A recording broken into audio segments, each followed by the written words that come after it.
সকল কৃষক বন্ধুদের জন্য একদম সুখবর। পিএম কিষানের 17তম ইনস্টলমেন্ট অর্থাৎ 2024 সিজনের 17তম ইনস্টলমেন্ট, সেই ইনস্টলমেন্টকে নিয়েই ইতিমধ্যেই পিএম কিষানের যে অফিসিয়ালি টুইটার রয়েছে সেই অফিসিয়ালি টুইটার থেকে কিন্তু টুইট করা হয়েছিল যে 18ই জুন আপনারা 17তম ইনস্টলমেন্ট পেতে চলেছেন। এই বিষয়কে নিয়েই একটি নোটিফিকেশনকে দেওয়া হয়েছিল। এই মুহূর্তে সবথেকে গুরুত্বপূর্ণ একটি আপডেট, পিএম কিষানের যে অফিসিয়ালি ওয়েব পেজ রয়েছে সেই ওয়েব পেজে কিন্তু এই গুরুত্বপূর্ণ আপডেটকে আনা হয়েছে, অর্থাৎ গুরুত্বপূর্ণ নোটিফিকেশনকে আনা হয়েছে।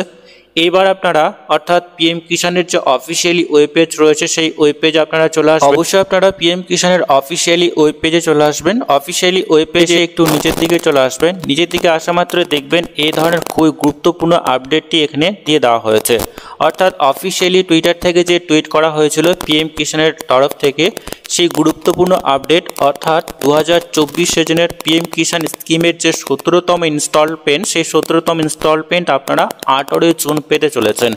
এই বিষয়কে নিয়েই কিন্তু অফিসিয়ালি ওয়েব পেজে ইতিমধ্যেই কিন্তু সেই ইনস্টলমেন্টের আপডেটকে দেওয়া হয়েছে। আপনারা পিএম কিষানের স্কিমের 17তম ইনস্টলমেন্ট পেতে চলেছেন 18ই জুন, অর্থাৎ আর কয়েকদিনের মধ্যেই কিন্তু আপনি আপনার ব্যাংক অ্যাকাউন্টে পিএম কিষানের যে বেনিফিট সেটা অবশ্যই পেয়ে যাবেন। আমরা অবশ্যই অফিসিয়ালি ওয়েব পেজ ভিজিট করে নেব। যে সমস্ত বন্ধুরা আপনারা মোবাইলে ইউজ করছেন আপনারা কিন্তু pmkishan.gov.in এই অফিসিয়ালি ওয়েব পেজ ভিজিট করেই খুবই গুরুত্বপূর্ণ আপডেটটিকে আপনি খুব সহজেই দেখে নিতে পারবেন।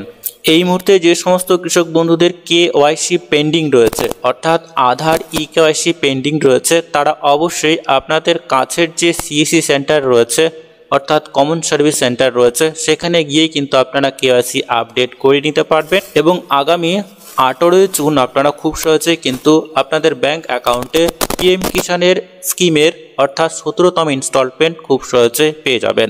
আজকের এই ভিডিওর মাধ্যমে খুবই গুরুত্বপূর্ণ ছোট্ট একটি আপডেট। পরবর্তী বা নতুন আপডেট যদি আসে অবশ্যই আমরা আপনাদেরকে জানিয়ে দেব। তো ততক্ষণে বন্ধুরা প্রত্যেকেই সুস্থ এবং ভালো থাকবেন।